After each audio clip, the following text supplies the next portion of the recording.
जो दिखाई देता उसका सबसे बड़ा कारण है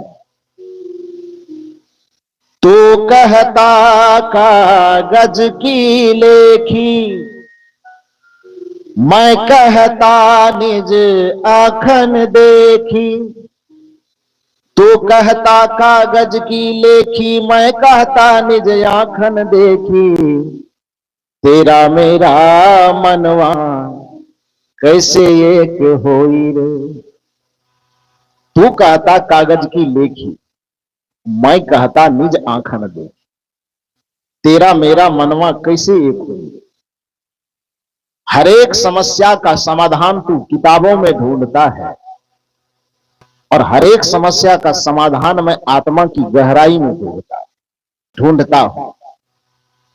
किताब वह बातें कहता है जो अतीत में हो चुकी है और आत्मा वह बात कहती है जो वर्तमान में हो रहा है।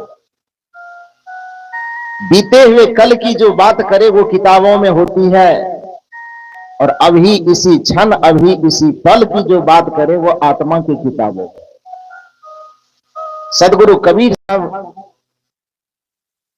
आत्मा की किताब को पढ़ने वाले महापुरुष थे और वहां से उस समस्या का जो तत्काल समाधान निकलता था वह समाधान लोगों तक पहुंचाते। वो भी समाधान ऐसा नहीं कि मान लो, जैसा कि अभी साहब जी ने कहा कि प्रश्न करना चाहिए, लेकिन सनातन संस्कृति के जो प्रचारक अपने आप को आजकल कहते हैं उन लोगों ने सवाल करने पर रोक लगाया और उन्होंने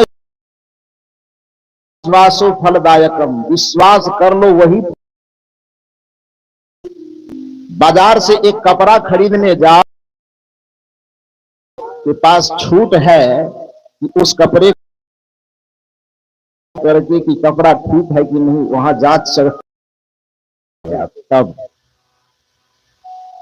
एक मिट्टी का बर्तन बाजार में खरीदने जाते हैं, वहां पर वो ठीक से पका है कि नहीं पका है, बढ़िया है कि नहीं, उसको उंगली से ठोक करके तब परखते हैं, तब खरीदते हैं। कोई भी सामान आप लेने जाते हैं, चावल, आटा, दाल, हल्दी, नमक, तेल, कुछ भी सामान्य से सामान्य वस्तु हो, उसको भी आप लेने जाते हैं तो बिना जांचे, बिना विचारे, बिना परखे उसे आप नहीं। लेकिन आप धर्म के क्षेत्र में जब आते हैं, भक्ति के क्षेत्र में जब आते हैं तो वहां पता नहीं अपने विवेक को कहां गिरवी रख देते। कबीर साहब कहते रे भाई, दाल, चावल, नमक, हल्दी खरीदने में जिस विवेक का प्रयोग करते हो उसको भक्ति के क्षेत्र में भी लागू करो। लेकिन अपने आप को धर्म प्रचारक कहने वाले लोगों ने जो धर्म का प्रचार नाम तो रखा कि धर्म का प्रचारक, लेकिन असल में वो धर्म के प्रचारक ने, असल में धर्म के प्रचारक। देखिए, प्रचार करते हैं धर्म का और कहते हैं कि प्रचार कर रहे हैं धर्म का। साहब कहते हैं तेरा मेरा मनवा कैसे एक हो।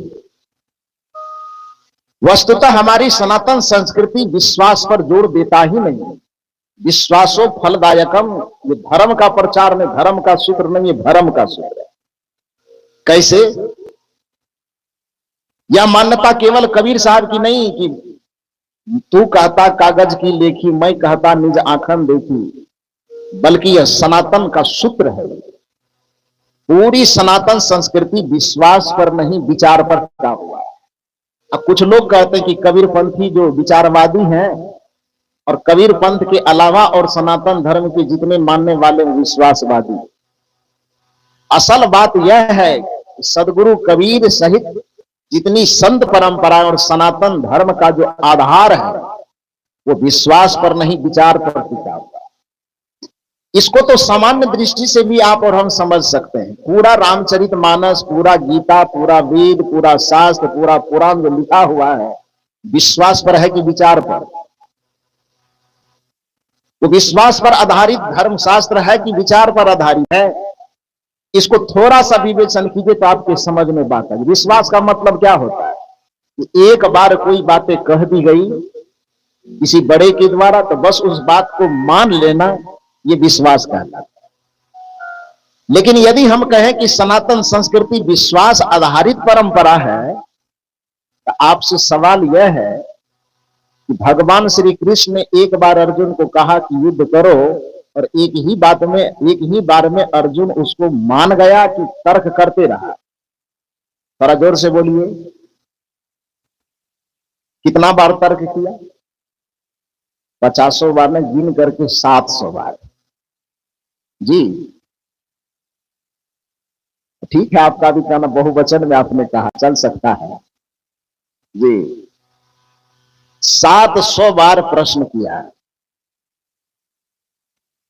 जब उसके सामने में सनातन धर्म के मान्यता में जो 16 कला से पूर्ण अवतार श्री कृष्ण कहलाते हैं, महायोगेश्वर, वह सामने में खड़े हैं। अर्जुन उसको गुरु मानते हैं, अर्जुन उसको भगवान स्वरूप मानते हैं, और वह भगवान स्वरूप व्यक्तित्व भी सामने में खड़ा हो और फिर भी अर्जुन से कह रहा है कि यह काम करो।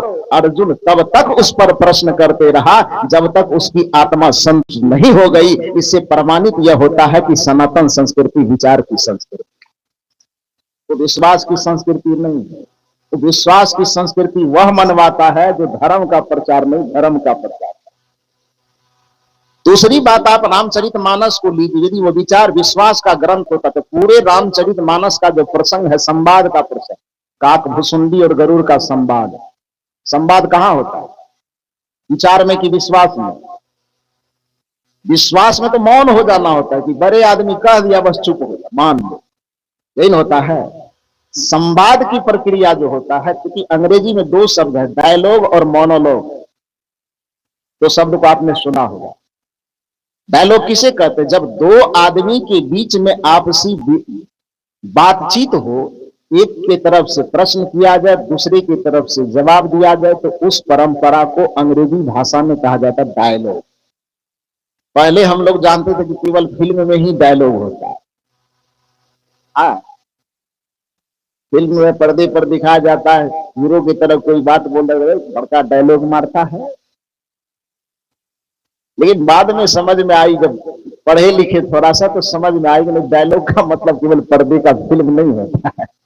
डायलॉग का मतलब कि 2 आदमी बैठ करके जब आपस में बातचीत करें, कुछ मेरे तरफ से सवाल हो, कुछ आपके तरफ से जवाब आवे, कुछ आपके तरफ से सवाल हो, कुछ मेरी तरफ से जवाब जाए, तो उसको अंग्रेजी में क्या कहा जाता है?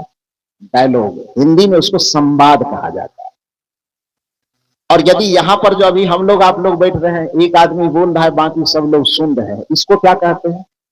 इसको मोनोलॉग कहते हैं। एक आदमी बोले, बाकी आदमी सुने, इसको क्या कहा जाता है? मोनोलॉग। डायलॉग, संवाद, सवाल और जवाब। राम की जो कथा है रामचरितमानस, वो विश्वास की कथा है कि विचार की कथा है? यदि विश्वास की कथा होती तो संवाद नहीं होता उसमें, बल्कि पूरे रामचरितमानस संवादों पर आधारित है। काक भुसुंडी और गरुड़ संवाद, शिव और पार्वती संवाद, याज्ञवल्क और भारद्वाज संवाद। तो पूरे रामचरितमानस जो संवाद में लिखा गया है, तो संवाद वहां होता है जहां पर विचार होता है, संवाद वहां नहीं होता जहां पर विश्वास होता है। इसलिए सनातन संस्कृति के जितने ग्रंथ हैं वो विश्वास पर टिका हुआ नहीं है, बल्कि विचार के ऊपर में टिका हुआ है। और यही बात कबीर साहब समझाना चाहते हैं। पूरी परंपरा में आप उपनिषद देख लीजिए, चाहे बृहदारण्यक उपनिषद देखिए, केन उपनिषद देखिए, कठोपनिषद देखिए, छंदोग उपनिषद देखिए, जिन उपनिषदों को आप जानते हैं, यदि आप वो खरीद करके नहीं ला सकते, तो परम पूज्य सदगुरु श्री अभिलाष साहब जी के द्वारा रचित उपनिषद सौरभ, जो शायद 11 उपनिषदों का निचोड़ है, उसमें सारांश है। कबीर पारक संस्थान, पहले इलाहाबाद, अब प्रयागराज होती है। उस पुस्तकों को देखिए, पूरा का पूरा संवाद है। कठोपनिषद यम और नचिकेता का संवाद है ना। बृहदारण्यक उपनिषद में तो प्रश्न करने वालों की भरमार लगी हुई, याज्ञवल्क जी सबका जवाब देते चले जाते। छंदोग्य उपनिषद में भगवान श्री कृष्ण के जो गुरुदेव है महर्षि अंगिरस, श्री कृष्ण, वहां पर भगवान नहीं, वहां पर शिष्य है वो। अघोर अंगिरस उनके गुरु हैं, तो गुरु से वो सवाल करते हैं, वो जवाब देते हैं।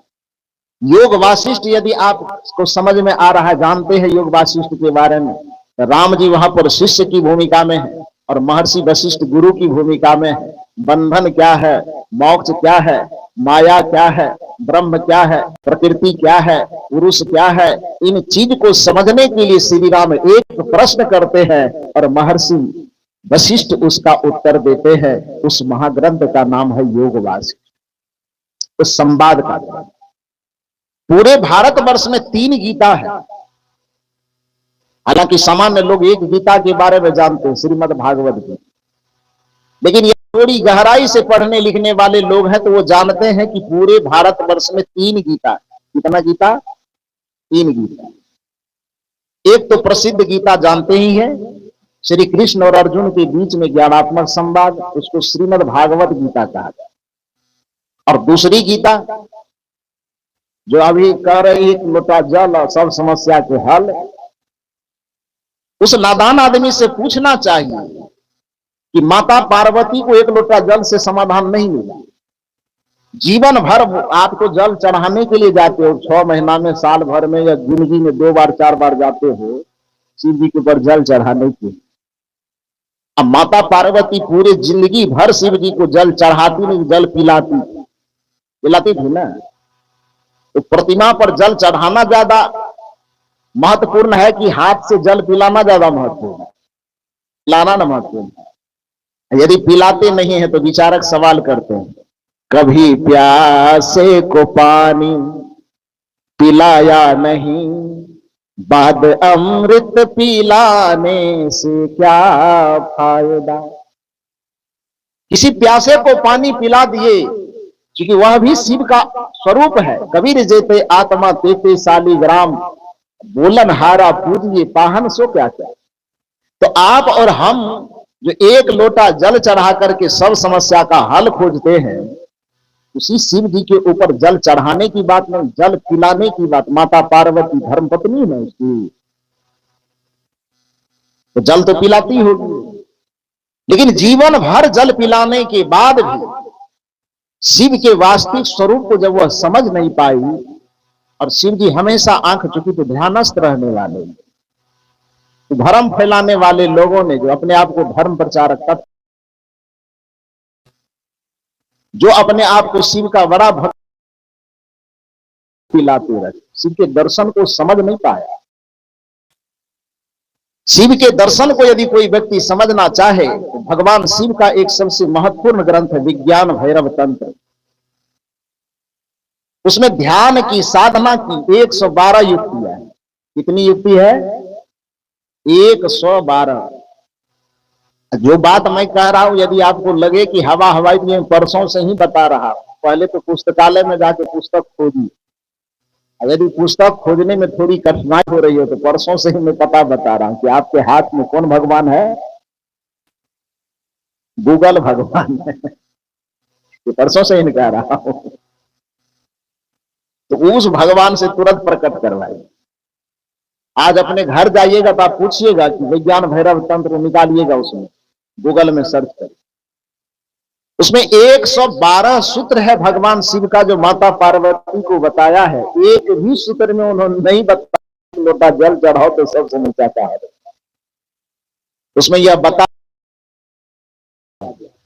मनोनिग्रह कैसे किया जाए, कैसे बचा जाए, प्रपंच से कैसे बचा जाए, अपने जड़ जगत से हट करके अपने चेतन स्वरूप आत्मा को कैसे समझा जाए, उस आत्म पद में कैसे प्रतिष्ठित हुआ जाए, इसके सूत्र। कितने सूत्र बताए? 112 सूत्र भगवान शिव ने माता पार्वती को बताया। कभी कभी उनके दर्शनों को पढ़ने के बाद आश्चर्य लगता है कि अपने आप को सनातन धर्म का ठेकेदार कहने वाले लोग राम कृष्ण शिव इत्यादि के नाम पर इतना तांडव मचा करके रखा है, और जो उस परंपरा का निर्वहन करने वाले संत महापुरुष हैं, कबीर हैं, बुद्ध हैं, महावीर हैं, उनको अपने दर्शनों से काट करके छांट करके रखने का ऐसा वो साजिश रचा है कि समझ से परे लगता है कि धर्म का प्रचार कर रहा है कि अपना पेटी और रोटी की व्यवस्था कर रहा है। मैं आपसे निवेदन किया कि माता पार्वती जीवन भर जल पिला रही है भगवान शिव को, लेकिन शिव के उस रहस्य को समझ नहीं पाई कि हमेशा ये आंख बंद करके क्यों बैठे रहते। तो एक दिन पूछ बैठी कि भगवान एक बात समझ में नहीं आ रही है, आप मेरे पति हैं, मैं आपकी पत्नी हूं, आप हमेशा सब काम धंधा छोड़ करके बस आंख बंद किए बैठे रहते, क्यों बैठे रहते? भगवान शिव ने कहा कि देखो, इस दुनिया में मनुष्य, कोई भी मनुष्य कुछ भी काम करता है तो उसका अंतिम लक्ष्य होता है कि इस काम को करने से हमें सुख और शांति। संसार में कुछ भी करे कोई आदमी, उस करने के पीछे का जो अंतिम उद्देश्य है, वह अंतिम उद्देश्य है कि ये काम करने से हमको सुख और शांति मिलना चाहिए। भगवान शिव ने कहा कि बस वही मैं चाहता। तो माता पार्वती ने कहा कि उसको कान मकान बना करके शांति पाया जाता है, कैसे पाया जाता है? भगवान शिव ने कहा कि नहीं नहीं, ऐसे नहीं पाया जाता है। सबके शांति पाना तो ही चाहता, लेकिन सबकी विधा अलग है। इसको मैं कहानी यही ब्रेक करता, छोटी सी कहानी में बताता, फिर इसको आगे मैं ले जाऊंगा। कहानी क्या है कि एक सुलझा हुआ गांव का गरीब किसान बेचारा अपनी गाय चरा रहा था, बेचारा हो गया, और एक वृक्ष के नीचे, गर्मी की ऐसी तरह से महीने, गर्मी का मौसम था, तो अपने गैया को मैदान में चरने दे दिया खेत की तरफ, और उस वृक्ष के नीचे अपना चादर बिछा करके, चादर समझ रहे हैं, चादर बिछा करके लेट गया। अब पैर पर पैर चढ़ा करके आराम से मस्ती से अपने हाथ का तकिया लेकर के पीछे लेटा हुआ, एकदम शांति से सोया। वह जिंदगी भी एक अजीब जिंदगी होती है। कुछ लोगों को लगता है कि जिसके पास बहुत बड़ा महंगा पलंग है वो अमीर है, लेकिन विचार करके देखिए तो महंगे पलंग जिसके पास है अमीर वो नहीं है, बल्कि 24 घंटे में कम से कम 8 से 10 घंटे की जिसके पास सुखपूर्वक नींद है, सबसे ज्यादा अमीर वह व्यक्ति। जिसके पास बहुत ज्यादा खाने की वस्तु है अमीर वह नहीं है। अमीर वह व्यक्ति है जो कुछ भी खावे और उसको आसानी से अपने पेट में पचा ले, उसको अमीर कहा जाता है। अब खाने के पास तो हमारे पास हजारों रसगुल्ले के प्लेट सजे हुए हो, और डॉक्टर ने मना किया है कि उसकी तरफ देखना भी न, पाप चढ़ेगा, डायबिटीज दबोच देगा, उसको कौन सा अमीर कहेंगे? हजारों फैक्ट्रियां हो, महल को लंबे चौड़े हो, पलंग तोशक तकिया गद्दा खूब हो, अब बिछावन पर जाने के साथ करवट बदलते बदलते पूरी रात गुजर जाती हो, अब फिर भी नींद न आती हो, उसको कौन सा अमीर कहा जाए? खाने की सामग्री एकदम भरी पड़ी हो फ्रिज में, घर में, और खाने के लिए प्लेट में आवे तो सूखी रोटी या बगल में नमक, किस प्रकार से अमीर कहेंगे? तो कहने का यह अर्थ है कि वो बेचारा बिछावन अपने चादर का, अपने गमछी, बिहार की भाषा में उसको गमछी, गमछा, गमछी, इधर वाले उसको क्या बोलते हैं पता नहीं, तो जी इधर भी वही बोलते हैं। हाँ तो ठीक है, तो वो गमछी बिछा करके वो वृक्ष के नीचे और अपने हाथ का ही तकिया बना करके लेटे हुए थे, एक पैर पर पैर, ये निश्चिंतता का प्रतीक, पैर पे पैर चढ़ा करके सोना तो पूरा शान और शांति का प्रतीक है ना। टांग पसार करके सोना, पैर चढ़ा, ये मुहावरा है ना, मतलब वो निश्चिंतता।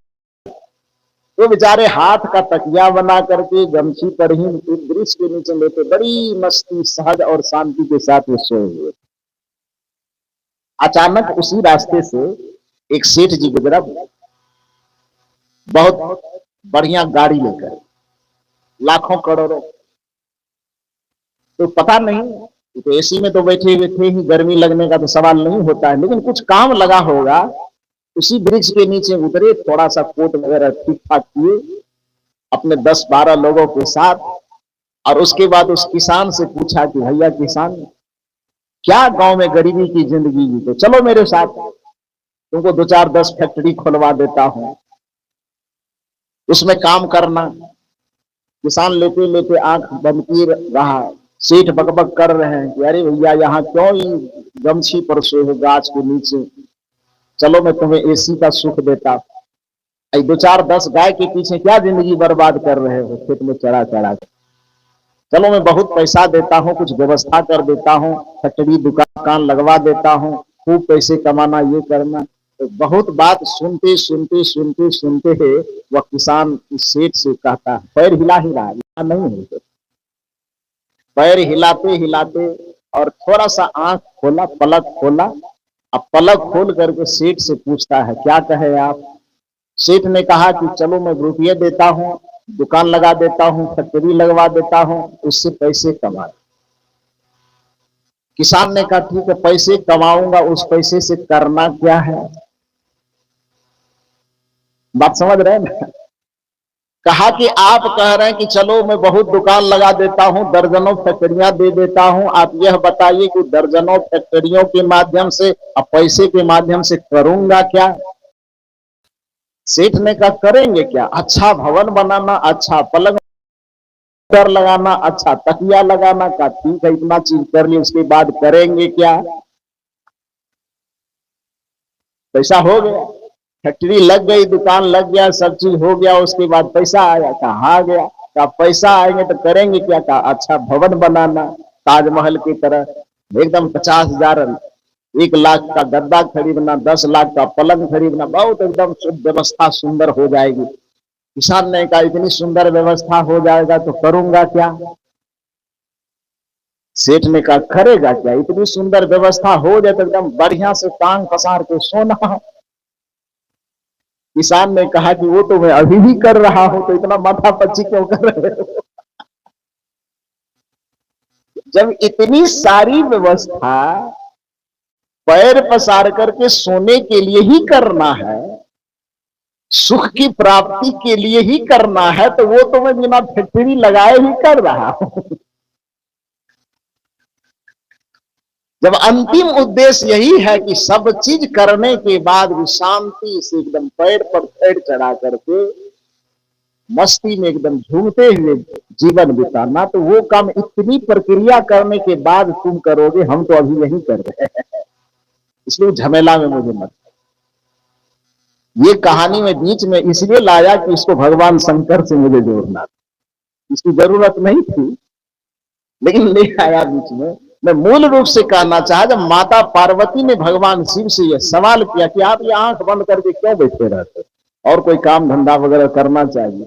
भगवान शिव ने कहा कि धरती पे जितने मनुष्य हैं, सभी मनुष्यों के जीवन का अंतिम उद्देश्य सुख और शांति की प्राप्ति है। ठीक है, लोग अपने अपने तरीके से उसको हासिल करना चाहते हैं, लेकिन मेरा तरीका यही है, मुझको इसी से मिलती, इसलिए मैं ऐसा करता। तो माता पार्वती ने कहा कि चलिए, दुनिया से आपको मतलब नहीं, हम आपकी पत्नी हैं कि नहीं? धर्म पत्नी है। भारतीय संस्कृति में पत्नी को अर्धांगिनी कहा जाता है। तो आपके जीवन के सुख का, दुख का, अच्छे का, बुरे का मैं आधे हिस्सेदार हूं कि नहीं है? तो जो सुख आप इस तरीके से प्राप्त कर रहे हैं, वो तरीका क्या आप मुझे नहीं बताएंगे? भगवान शिव आज पहली बार मुस्कुराए माता पार्वती के सामने, और माता पार्वती से वो कहते हैं कि प्रिय, ये बात तो सच है कि तुम मेरी पत्नी हो, मैं तुम्हारा पति हूं, लेकिन पति पत्नी होने के नाते तुम मेरी भौतिक संपत्ति को ले सकती हो, बंटवारा कर सकती हो, कुछ भी कर सकती हो, लेकिन एक ऐसी संपदा है जिस संपदा का बंटवारा पति और पत्नी के रिश्ते तय नहीं करते।